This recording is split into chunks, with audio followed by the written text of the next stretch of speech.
Hey everybody, let's check this knife out today. What's in here? Don't let the box lie to you.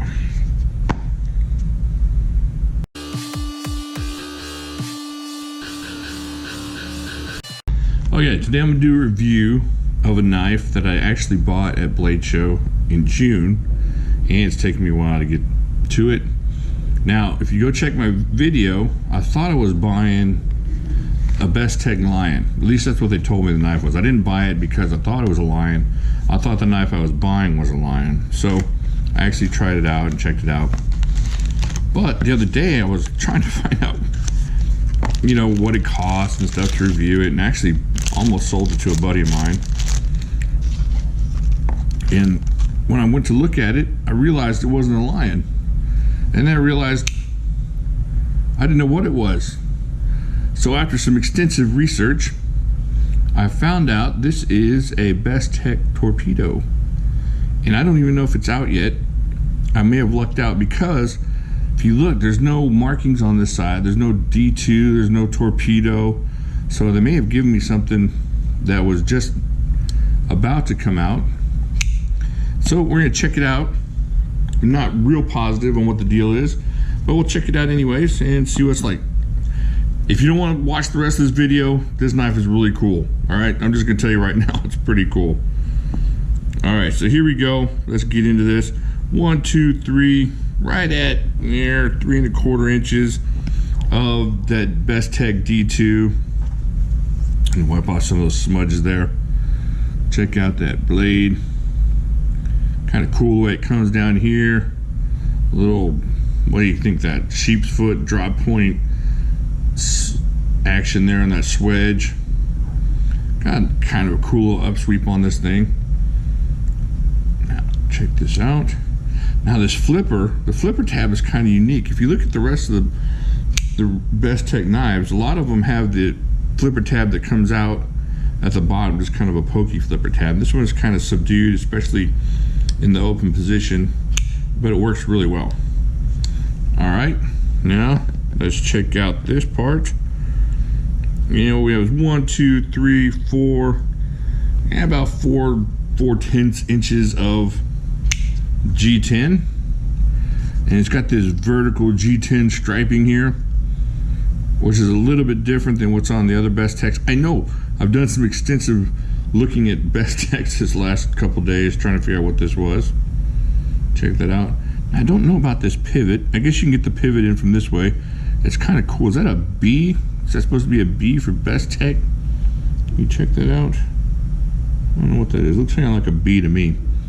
Now, what's cool about this one is it is left-right tip-up carry there. So a lot of the other Bestechs don't have that option. So you're going to get that option with this knife. Kind of a deep pocket carry, not too deep. You're going to have about that much sticking out of your pocket there. Decent lanyard hole. You can get 550 through there, not a problem. And I'll probably stick a 550 in there shortly. All right, feels good in hand.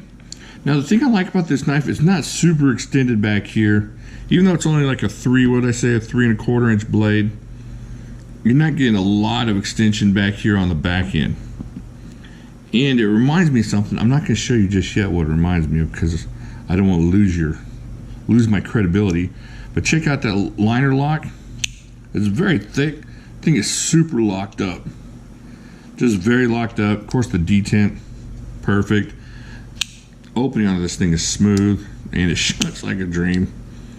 I'm kind of glad I didn't sell it, just because I found out it was unique and because I'm starting to like it now that I've compared it to this other knife, which I'm going to blaspheme here in a second. All right, check that out. I like the way it's contoured through here, the finger grip area. A little bit of contouring there. It is cut down a little bit lower so you can get to that lock bar a lot easier. Check that out, see? You don't have to dig in with your fingernail. It's just right there.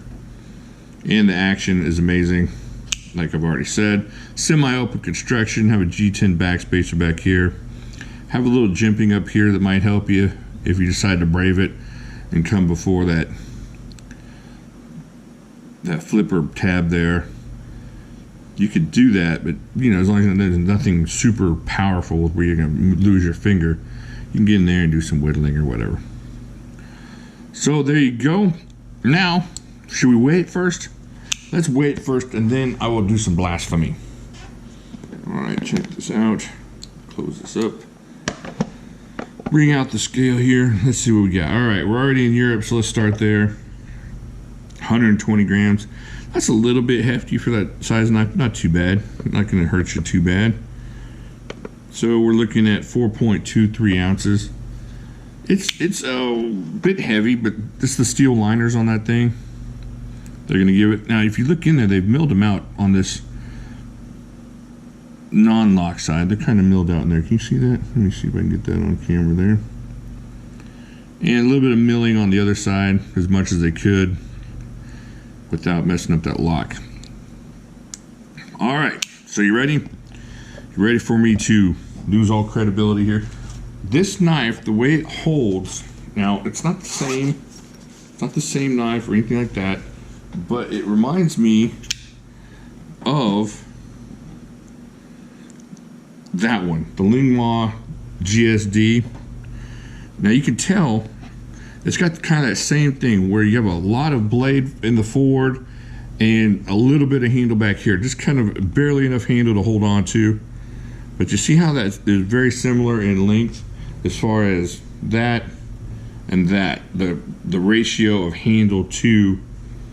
Now I know what you're saying. Lingma's gonna burn me and whatnot. This thing, oh man, oh this thing. All right, this is a great knife. Let me put that away before I totally loco up my Lingma here. All right, so that's what it kind of reminds me of, just the way it feels. It feels kind of good in hand. If you want something like this, this feels really substantial, like you could do some serious box breaking down or different things with this thing. It's very sturdy, definitely a workable knife, and super sweet action on this thing. As far as the D2, I'm not entirely certain if that's real D2 or Chinese D2, which is one of the MOVs, I believe. But it is definitely, you know, now you got to get into price point. Is it worth the $52? Is this something better? I don't know. I liked it enough to spend 52 bucks on it at Blade Show. And so I will say yes. I will say it's worth it. But there are different options out there, of course, at that price. Let me put something up here that is, so y'all can get an idea of what the size of this is on a regular type of knife. There is the Manix 2. Let's see what else I got in here that we can kind of compare. Here's something I was looking at the other day. Here's the Kershaw Thistle. Kind of similar in length to that Thistle, doesn't it? I'll tell you what, get you one of these. I know I've said that a couple times. I'm not sure if I said it here yet, but you need a Thistle. Definitely get a Thistle there. All right, so there you go. Overall, it's a really cool knife. I don't think you'll be unhappy with it for the price. And the way Bestechs are coming out, you could probably get this on the secondary market. Well, not for a while on this one, but other Bestechs. I've had one other Bestech, and I forget which one it was, but basically the same quality. And hard to beat. It's really tough to beat. If this steel was upgraded, you could definitely see paying a lot more for this knife. It just feels good in hand. Like I said, it feels like that Lingma GSD Tuxedo there. Not the same quality knife, obviously, but right up there as far as what you can do with it and the way it feels. So what do you think? Have you heard of this knife? I put out the picture of this knife on Facebook and tried to get people to find out what it was, and nobody knew what it was. And I had to go searching on eBay, and there happened to be one of these on eBay for sale. And then I went to Bestech's Instagram, and they had a picture of a tan one of these and a lime green one of these, which is really cool. Not lime green, but like a neon yellow. So that one was really cool. I've only had a couple. This is my second Bestech and my favorite. I was going to let a buddy check it out, and he kind of lost interest in it, and I understand that for sure. But for like a shorter not shorter, but just a real EDC-able kind of knife. I like it. So if you got 50 bucks and you're looking out for this one, you're looking at Bestech, you got left right on this one, so you lefties out there, you'll be glad you can pick this one up. And I mean, you know, you see me sitting here left-handed doing this all day, so it is not a problem. All right, let me know what you think. Do you have a Bestech that you'd rather have, or do you have one, or maybe you have one that you wish was left right on there and that you're looking at? Maybe we should send some emails out to Bestech and have them fix this for us. But overall, great knife. Definitely worth the 52 bucks I paid for it. I think you'd be happy with it if you had it. As you start venturing up past that $50 mark, this is definitely one to take a look at. Let me know what you think down there. Go to Facebook. We can talk some more about your knives, talk some more about my knives, talk about kitty cats, whatever you want to talk about. We're talking about over there. Lots of awesome people. And I will talk to you later.